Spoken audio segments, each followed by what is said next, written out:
कर्मवासना साधु और विधवा महिला। एक छोटे से गांव में एक साधु रहता था। साधु के तप, त्याग और सरल जीवन का गांव में बहुत सम्मान था। साधु का नियम था कि वह किसी भी परिस्थिति में अपने तप और ब्रह्मचर्य का त्याग नहीं करेगा। एक दिन उसी गांव में एक विधवा महिला रहने आई।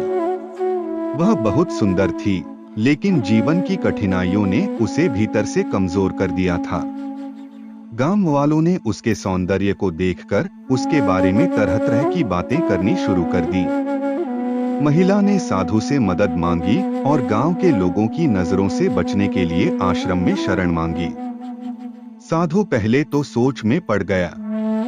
वह जानता था कि एक विधवा महिला को आश्रम में रखना समाज को खटक सकता है।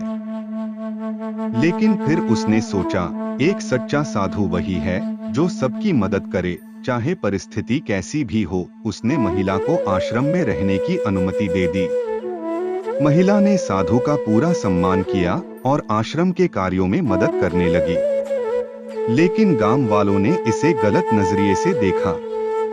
वे कहने लगे कि साधु अपने ब्रह्मचर्य का त्याग कर चुका है। धीरे धीरे यह बात पूरे गांव में फैल गई। साधु ने इन अफवाहों की परवाह नहीं की। उसने अपने काम पर ध्यान केंद्रित किया। लेकिन एक दिन गांव के कुछ लोग आश्रम आए और साधु से पूछा, तुम जैसे तपस्वी ने एक महिला को अपने साथ क्यों रखा है? क्या तुम्हारा त्याग झूठा है? साधु ने शांत भाव से उत्तर दिया, मेरा धर्म किसी की मदद करना है।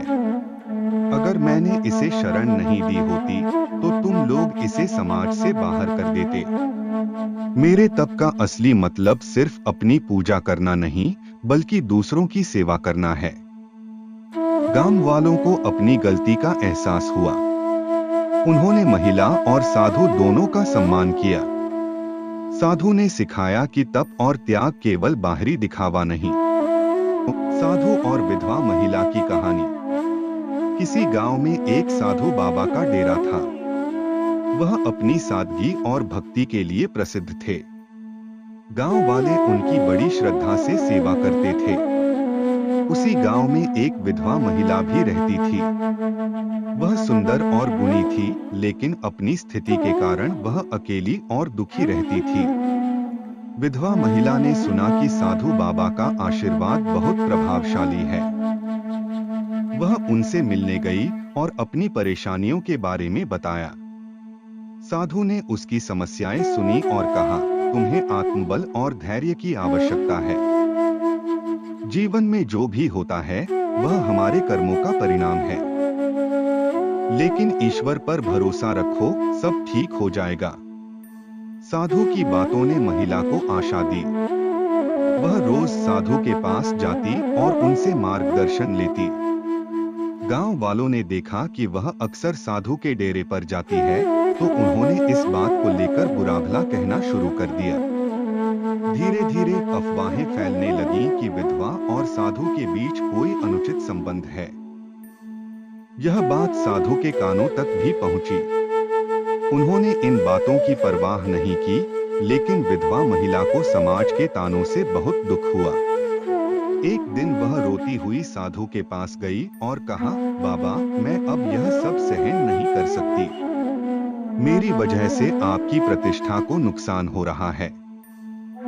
साधु ने मुस्कुराते हुए कहा, बेटी, दूसरों की बातों से डरने की जरूरत नहीं है। उनका काम बोलना है और हमारा काम सही राह पर चलना। सच्चाई हमेशा जीतती है। समय बीतता गया और धीरे धीरे लोग अपनी बातों को भूल गए।